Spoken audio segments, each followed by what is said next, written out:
స్వామిదాస్ గారు, ప్రొఫెసర్ గారు, మీరు అకాడమిక్స్లో ఉన్నారు, చూస్తూ ఉన్నారు.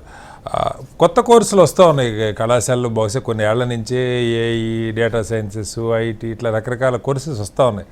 కానీ ఇప్పుడు ఉమేష్ గారు చెప్పినట్టు మార్కెట్ రిక్వైర్మెంట్ ఏది ఉన్నదో దాన్ని ఫుల్ఫిల్ చేసేలాగా మన కోర్సెస్ ఉన్నాయా, లేదు దాన్ని మించి డ్రాస్టిక్గా చాలా ఉమేష్ గారు చెప్పడం అయితే 10 ఏళ్ళు కాదు కొన్ని నెలల్లోనే ఉధృతమైనటువంటి మార్పులు రాబోతూ ఉన్నాయి, లే ఆఫ్లు భారీగా పెరుగుతాయని చెప్పి ఆయన అంచనా. ప్రభుత్వాలు ఎట్లా సిద్ధం అవుతాయి అన్నది పక్క పెడితే ముందు విద్యా సంస్థలుగా మనం ఎట్లా సిద్ధం కావాలి? Good evening sir. Sir Umamaheswara Rao గారు అన్నట్టు ఒక థ్రెట్ అయితే రాబోతుంది. గత 3-4 సంవత్సరాలు బట్టి గవర్నమెంట్లు కూడా ఇప్పుడు ఏఐసిటి కానీ యూనివర్సిటీస్ కానీ ఆలోచించి కోర్సులు మాత్రం పెట్టడం జరిగింది. అదే సమయంలో చాలా కాలంలో 90% of the courses computer related, AI related ఉన్నాయి. కాకపోతే ఇక్కడ మనం ఒకటి గుర్తుంచుకోవాల్సింది ఏంటంటే దానికి సంబంధించిన నైపుణ్యత అనేది కళాశాలలో దానికి సంబంధించిన కోర్సులు అయితే ఉన్నాయి కానీ ప్రాక్టికల్ అప్రోచ్ లో జరగట్లేదు.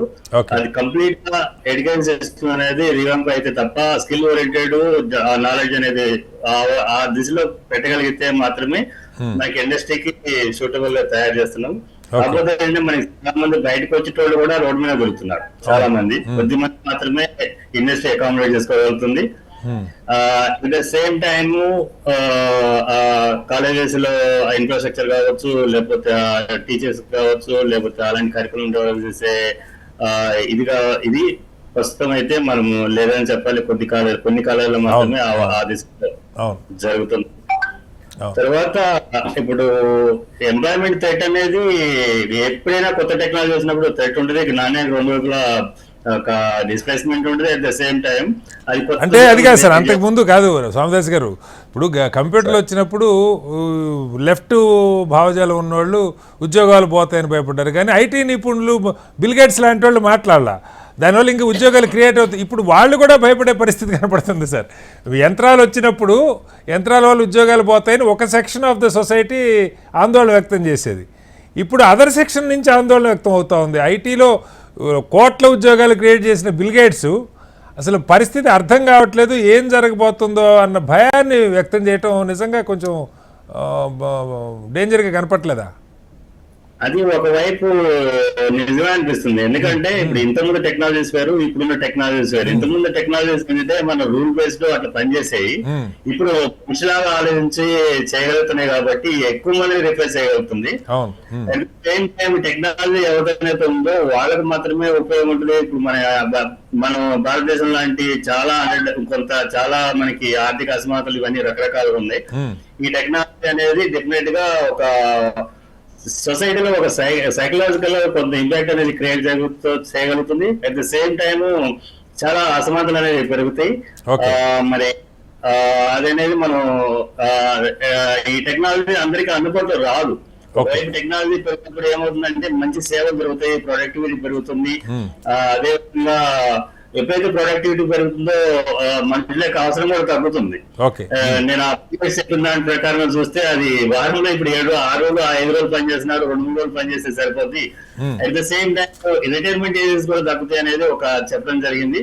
డెఫినెట్ గా టు క్రియేట్ సమ్ ఏదో ఒక రెవల్యూషన్ అని అనుకోవచ్చు. అట్ ద సేమ్ టైం ఏంటంటే ఆ విధంగా మనం ఆ స్కిల్స్ డెవలప్ చేసుకోవాలి. తర్వాత టెక్నాలజీ వాటిను మనుషులాగా పనిచేస్తుంది కాబట్టి మనిషిలాగా హ్యూమానిటీ అనేది వాటికి ఉండవు కాబట్టి అది చాలా మిస్సింగ్. తర్వాత ఈ అల్గారిథమ్స్ ఇవన్నీ ఈ టెక్నాలజీ ఏ అయితే ఉందో అల్గారిథమ్స్ బేసిస్ ఉంది. అల్గారిథమ్స్ లో చాలా బయాస్ ఉంది. ఆ బయాస్ అనేది చాలా సమాజంలో కొన్ని అల్లర్లకి సృష్టించడానికి కూడా అవకాశాలు ఉన్నాయి.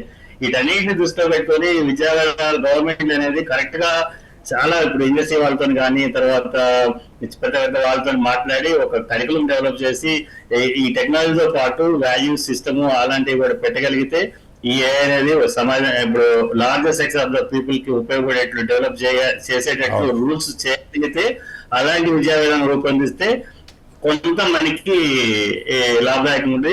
అదర్వైజ్ ఇప్పుడు ఉన్నట్లు ఉండకపోకుండా పోతే అది కొంత సొసైటీలో ఒక అలజడి అనేది డెఫినెట్ గా క్రియేట్ చేయగలుగుతుంది.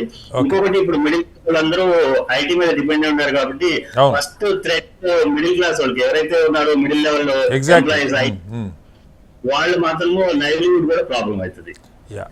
అట్లాగే టీచింగ్ కమ్యూనిటీ కూడా సార్ ఇప్పుడు వాళ్ళు చెప్తున్నది అంటే వైద్య రంగం విద్యా రంగంలో ఇమీడియట్ గా ఇంటరాక్టివ్ టీచర్స్ స్వామిదాస్ గారి బదులు పాఠం చెప్పే రోబో వచ్చేస్తుంది క్లాస్లోకి డౌట్స్ కూడా క్లారిఫై చేస్తుంది సమస్య అది. ఆల్రెడీ ఎడ్యుకేషన్ లో కానీ హెల్త్ కేర్ లో కానీ మ్యానుఫాక్చరింగ్ లాజిస్టిక్స్ లో కానీ కంప్లీట్ గా ఇది డిస్ప్లేస్మెంట్ మాత్రం చేస్తుంది సార్. బెటర్ క్వాలిటీ ఏఐతోనే వస్తుంది కొంత. సో దానికి మూడు మిగతా వాళ్ళు ఈ ఎంప్లాయ్ ఈ స్కిల్ మనం ఈ టెక్నాలజీకి అడాప్ట్ చేసుకొని కొత్త స్కిల్స్ నేర్చుకోకపోతే రోడ్ మీద పడాల్సి వస్తుంది. ఓకే సార్, మళ్ళీ వస్తాను సార్ మీ దగ్గరికి.